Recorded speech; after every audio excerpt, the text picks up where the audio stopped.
ठंडी सुबह की पहली सांस में एक ऐसा रहस्य छुपा होता है जिसे अगर इंसान समझ ले तो उसके घर का सोना दरवाजा भी सौभाग्य की दस्तक सुनने लगता है। कहते हैं कि सर्द सुबह में बोले गए मंत्रों की शक्ति कई गुना बढ़ जाती है, क्योंकि उस समय प्रकृति शांत होती है, हवा पवित्र होती है और देवता पृथ्वी के सबसे निकट माने जाते हैं। राधे राधे। ये मंत्र केवल शब्द नहीं है, ये एक आह्वान है, एक प्रार्थना है, एक ऊर्जा है जो घर की नकारात्मकता को ऐसे हटाती है। कई लोगों ने बताया है कि इस मंत्र को सुबह उठकर बोलते ही घर में शांति आई, अनबन दूर हुई, रुकावटें खत्म हुई और बरसों से रुकी लक्ष्मी कृपा बहने लगी। लेकिन इस मंत्र को सुनने से पहले मैं आपको एक अत्यंत गंभीर बात जरूर बता दूं। धर्म ग्रंथों में कहा गया है कि सुबह के मंत्र को बीच में छोड़ना अधूरी पूजा के समान माना जाता है। ये दिव्य कथा, ये मंत्र अंत तक ध्यान से सुनिएगा, क्योंकि हो सकता है इसी मंत्र का एक शब्द आपके घर में रुका हुआ सौभाग्य भी खोल दे। एक समय की बात है, किसी नगर में एक धनवान सेठ रहता था।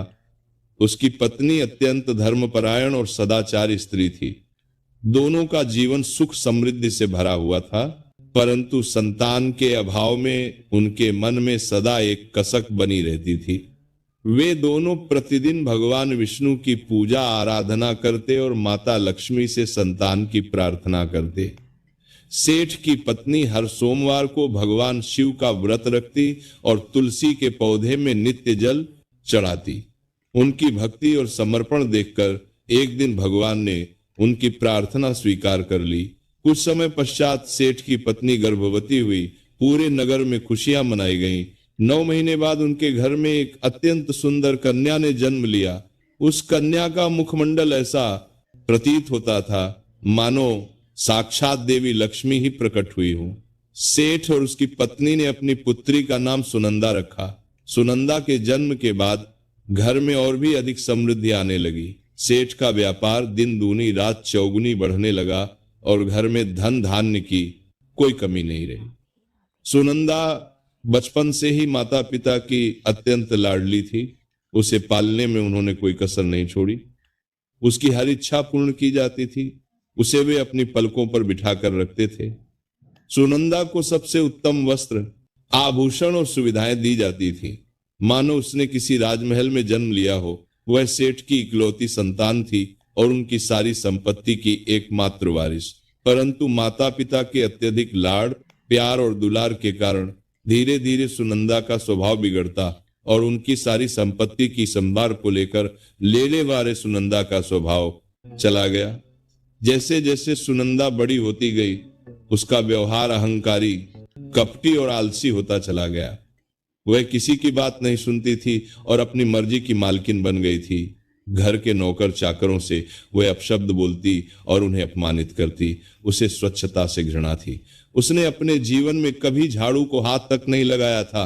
घर का कोई भी काम करना उसे पसंद नहीं था। सारा दिन वह अपने कक्ष में आराम करती या अपनी सहेलियों के साथ मनोरंजन में लगी रहती।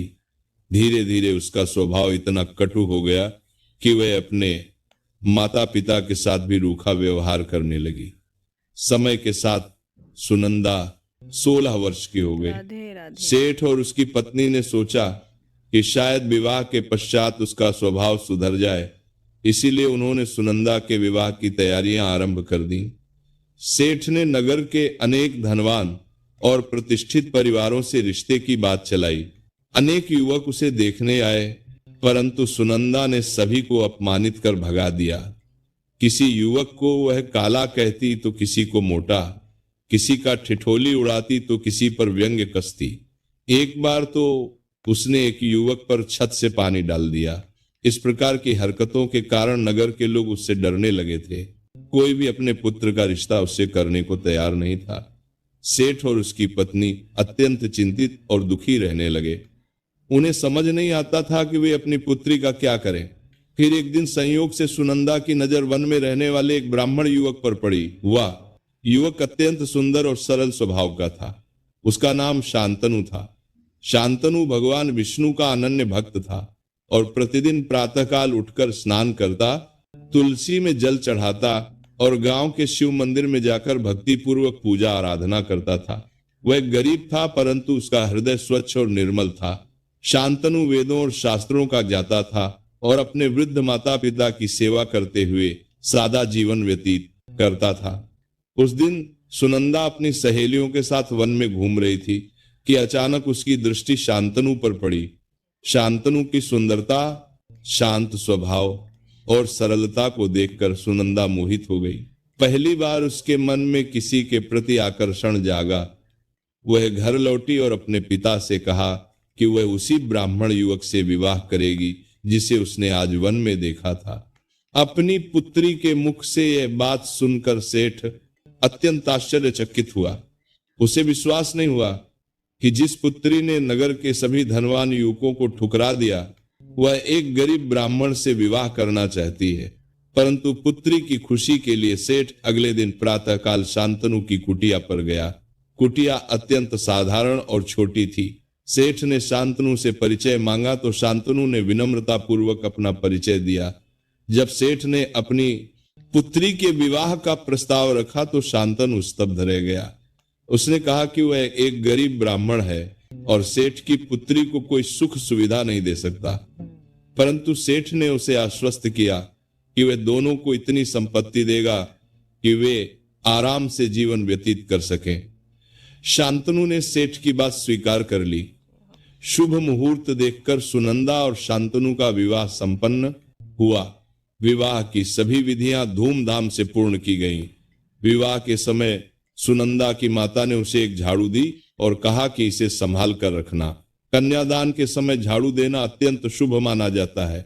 ये माता लक्ष्मी का प्रतीक है और इससे घर में सदा समृद्धि बनी रहती है। परंतु सुनंदा ने उस झाड़ू को बेमन से ले लिया और एक ओर रख दिया। उसे इसका कोई महत्व समझ नहीं आया। सेठ ने अपनी पुत्री और दामाद के लिए एक भव्य घर बनवाया था। घर में सभी सुख सुविधाएं थी। साथ ही उसने शांतनु के लिए धान्य की एक दुकान भी खुलवाई ताकि वह अपना व्यापार आरंभ कर सके और भविष्य में उनकी आजीविका चलती रहे। विवाह के प्रारंभिक दिनों में सुनंदा प्रसन्न थी। वह अपने पति के साथ प्रेम पूर्वक रहती थी, परंतु कुछ ही दिनों में उसने अपना असली रंग दिखाना आरंभ कर दिया। सुनंदा घर की साफ सफाई बिल्कुल नहीं करती थी। उसे घरेलू कार्यों से घृणा थी। भोजन के पश्चात बर्तन जूठे पड़े रहते, घर में कोनों में मकड़ी के जाले लग जाते, हर जगह अस्त व्यस्तता छाई रहती। एक दिन शांतनु ने उसे समझाने का प्रयास किया।